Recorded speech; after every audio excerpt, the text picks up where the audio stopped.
It was many years ago at Gulf Wars. We were fighting in the ravine battle. And the ravine, like I said, it's two hills with a sloped bottom, sparsely wooded. And what happens, it's a resurrection battle, and the two lines on both sides, each side starts at one end of their hill, and they meet in the middle.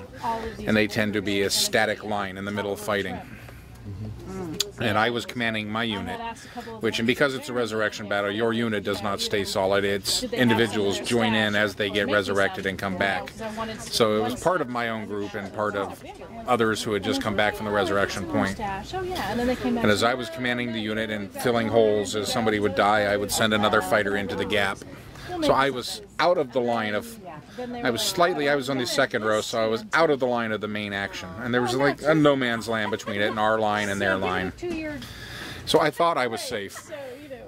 At one point, one of their spearmen on their side had overstepped himself and went out into no man's land. And one of our fighters, seeing him out there overexposed and overextended, reached out to kill him. So he jumped into no man's land to kill him, and that set off a chain reaction. As he stepped out and killed the spearman, three of their guys jumped forward to kill our guy. Well, he wasn't going to go down so easily, so he ran backwards. But as he had run at an oblique angle, he ran backwards at an oblique angle. But he was also not watching where he was going. So as he ran backwards, he ran into one of these sparsely wooded trees. And apparently it was dead wood. So the tree was about 20 feet tall and about 4 inches in diameter. So it was not exactly a mighty oak, but it was more than a branch. It was a pretty hefty tree. It took 3 marshals afterwards to drag it off the field.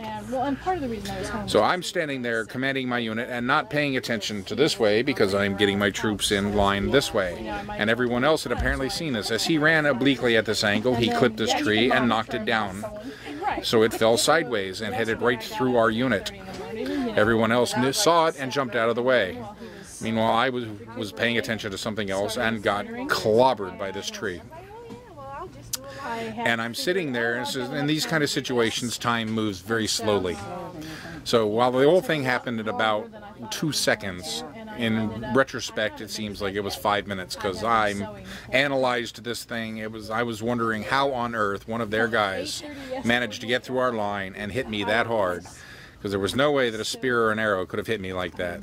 As I'm sitting here thinking about this, then I see the tree as it continues its arc and passes by my helmet. And I realized that this giant sword that that clobbered me was actually a tree, as the sword had branches. So it hit the ground and thumped, and you could feel it in the soles of your boots. It was, like I said, it was a pretty hefty tree. But I'm standing there, and everybody's looking at me, and I'm looking at everybody else, and I'm kind of feeling embarrassed because I just got smashed like a baby seal by a tree. And I'm trying to figure out how on earth do I get my way out of this. So I just looked down at the tree and looked up at the enemy and screamed, "Light!" So everybody laughed, and the moment went on, and then they proceeded to jump back into the battle. But like I said, it was one of those moments that lives on in infamy, I suppose.